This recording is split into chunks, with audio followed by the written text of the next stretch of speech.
E.N.D here. The greatest fear in space isn't what you see, is what you don't. A vast, cold, silent, a place where no light exists and no one can hear you scream.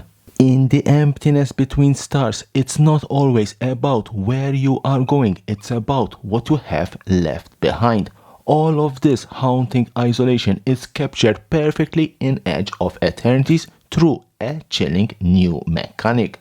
Void. Void is an ability world introduced on cards in Edge of Eternities. Void abilities improve what cards do if a non-land permanent left the battlefield or if a spell has been warped. It is very similar to Revolt, but it doesn't include lands and instead additionally counts opponents' permanents for its trigger. Void abilities can take many forms. On instants and sorceries, Void may provide an alternative effect indicated by the world instead. Void may also provide an additional effect adding to what the spell normally does rather than replacing it. On permanents, Void effects are triggered abilities that trigger only if the Void condition is met. That is, the ability triggers only if a non-land permanent has left the battlefield that turn or if a spell was warped that turn. It doesn't matter who controlled the non-land permanent or who cast the spell, and it doesn't matter what happened to that spell after it was cast.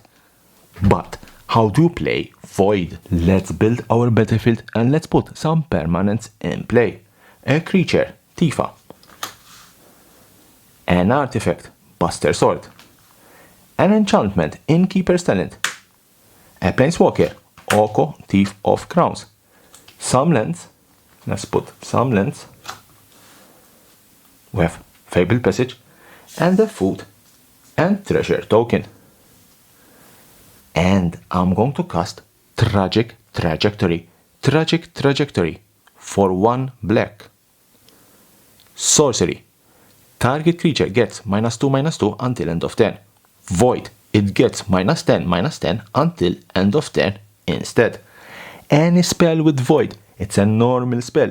Therefore, when casted, it will go on this deck. There can be a counter. There can be a response. Nothing happens, and my Tragic Trajectory will resolve. Because no non-land permanent left the battlefield during my turn, target creature gets only -2/-2. Scenario 1. My Tifa gets destroyed. A non-land permanent left the battlefield. Now, if I cast again Tragic Trajectory, target creature will get -10/-10 instead of the -2/-2. Scenario 2. My Buster Sword got destroyed. A non-land permanent left the battlefield. Therefore, if I cast again Tragic Trajectory, target creature will get -10/-10 and not -2/-2. Don't forget, it applies also if a token leaves the battlefield. Scenario 3. My Innkeeper's Talent got destroyed. Again, a non-land permanent left the battlefield. Therefore, if I cast Tragic Trajectory, target creature will get -10/-10 instead of -2/-2. Scenario 4. Oko Thief of Crowns got destroyed. My planeswalker. Again, a non-land permanent left the battlefield. Therefore, if I cast Tragic Trajectory, target creature will get -10/-10 instead of -2/-2. Fifth scenario, I sacrifice my Fabled Passage for a basic land.